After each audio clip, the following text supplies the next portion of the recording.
उगते सूर्य की भूमि कहा जाने वाला जापान पहले से ही हर चीज में अव्वल नंबर पे रहा है, चाहे वो डेवलपमेंट की बात हो, सर्विसेज की बात हो या इनोवेशन की बात हो। जापान ने हर चीज में बाजी मारी है। जापान में जाने वाला हर पर्यटक इस देश की टेक्नोलॉजी को देख के दंग रह जाता है और ये लगता है कि जापान 21वीं सदी में हमसे कई ज्यादा आगे भविष्य में रह रहा हो। तो चले आज जानते हैं द नॉलेज में जापान की उन लेटेस्ट टेक्नोलॉजीज के बारे में। Super toilet.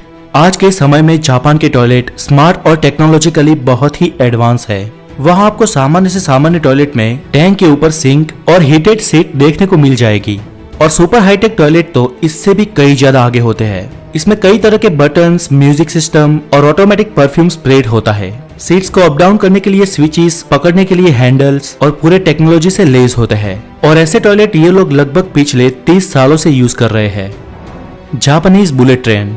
जापान के पास 350 किलोमीटर पर आवर्स की स्पीड से चलने वाली बुलेट ट्रेन है जो कंफर्ट, सेफ्टी और टाइम मैनेजमेंट के लिए पूरी दुनिया में जानी जाती है। उनके पास 6 टाइप की बुलेट ट्रेन है।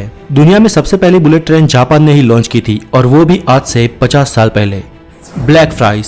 पूरी दुनिया में कई लोगों ने शायद ब्लैक फ्राइज देखे भी नहीं होंगे और जापानीज ब्लैक फ्राइज खाते हैं।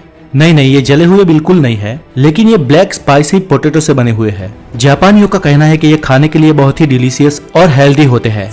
पोर्टेबल एशट्रेस। जापान में कई लोगों को सिगरेट पीने की आदत है, लेकिन वो उसका ट्रेस या राख यूं ही रास्ते में नहीं फेंक देते हैं। उसके लिए वो लोग अपने साथ खास पोर्टेबल एशट्रेस रखते हैं जिनसे जापानीज रास्तों में राख तक का भी कचरा ना हो। सच अ क्लीन कंट्री। और ये आदत इस देश के लोगों की पोलाइटनेस और रिस्पेक्ट को दर्शाती है। लेकिन बी रिमेंबर, सिगरेट पीना स्वास्थ्य के लिए हानिकारक है। The most organised luggage.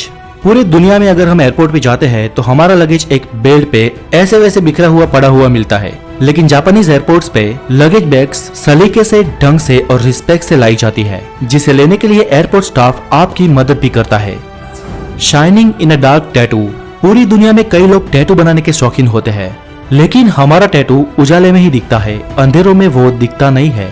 पर जापान लेके आया है टैटू में भी एक ऐसी टेक्नोलॉजी जिसे आपका टैटू अंधेरे में भी चमकने लगता है। ये एक प्रकार का यूवी टैटू है और ये यूवी किरणों में चमकने लगते हैं। Small shops on the road. Japan पर हाईवेज पर जाते ही बीच में आपको कई सारी स्मॉल शॉप्स दिख जाएगी। इन छोटी सी दुकानों में मालिक या कोई भी नहीं होता है, ये सिर्फ ऐसे ही अकेले खड़ी होती है और उसमें सब्जियां और फल भरे होते हैं। ये दुकानें आसपास के खेतों के फार्मर्स ने बनाई होती है, जो लोग अपनी बोई हुई सब्जियां इन दुकानों में रखते हैं और जापानी नागरिक इनमें से जो चाहिए वो सब्जी उठाकर वहां पेमेंट छोड़ देते हैं।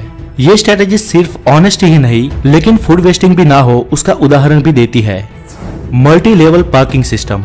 जापान विस्तार में बहुत ही छोटा देश है और इसके लिए वहाँ पे पार्किंग व्यवस्था करना एक बड़ा चैलेंज था, पर जापान ने उस समस्या को भी सुलझाते हुए मल्टी लेवल पार्किंग सिस्टम के स्लॉट्स बनाए, जिसे एक साथ एक दूसरे के ऊपर कई सारी गाड़ियां खड़ी की जा सकती है या ग्राउंड लेवल के अंदर कई सारी गाड़ियां पार्क की जा सकती है।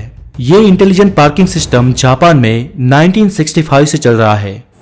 Robots run hotel. जापान के टोक्यो शहर में हैन ना नाम की होटल में रोबोट्स वर्कर काम करते हैं। इस होटल में ज्यादातर रोबोट्स है, लेकिन कुछ इंसान भी काम करते हैं जो इन रोबोट्स को चार्ज करते हैं और कई कॉग्निटिव वर्क संभालते हैं। Capsule hotels. जापानियों के एडवांस होने का एक अनोखा उदाहरण है ये कैप्सूल होटल्स। लगभग 4 फीट चौड़ाई और 7 फीट लंबाई वाले ये डब्बे जैसे कमरे हमें बिल्कुल घर जैसी सुविधा मुहैया करवाते हैं, जैसे टीवी, एसी, वाईफाई, चार्जिंग और छोटा सा फ्रिज। दरअसल ये छोटे छोटे कमरे उन टूरिस्ट के लिए बनाए हैं जो टूरिस्ट दूसरी जगह से आते हैं और महंगे होटलों को अफोर्ड नहीं कर पाते हैं। इन कैप्सूल होटल्स में रहने के लिए लगभग 24 घंटे के $20 से $24 तक का किराया लिया जाता है। सिर्फ इतना ही नहीं दोस्तों, जापान भविष्य में लेके आ रहा है दुनिया की सबसे पहली स्पेस एलिवेटर। जी हाँ, अब तक लोग अंतरिक्ष में स्पेसक्राफ्ट में जाते थे, लेकिन अब जापान बना रहा है एक ऐसी एलिवेटर जिसमें बैठकर आम इंसान अंतरिक्ष की ऊंचाई तक पहुंचेंगे। ये एलिवेटर या लिफ्ट एक कार्बन नैनोट्यूब के मजबूत धागे से बनाई जाएगी और इसका काम जापानी कंपनी ओवियासिक कोर ने संभाल लिया है। कहा जाता है कि दुनिया की ये सबसे पहली स्पेस एलिवेटर 2035 तक तैयार हो जाएगी। यानी अगर सब कुछ ठीक रहा तो हम उस एलिवेटर को देख पाएंगे और हो सकता है कि जिंदा रहते हम स्पेस एलिवेटर से स्पेस की यात्रा भी कर पाए। अब ये एलिवेटर बनती है या नहीं बनती ये तो हमें भविष्य ही बताएगा। तो आज के लिए इतना ही, और जापान की टेक्नोलॉजीज की ये जानकारी आपको कैसी लगी हमें जरूर बताएं और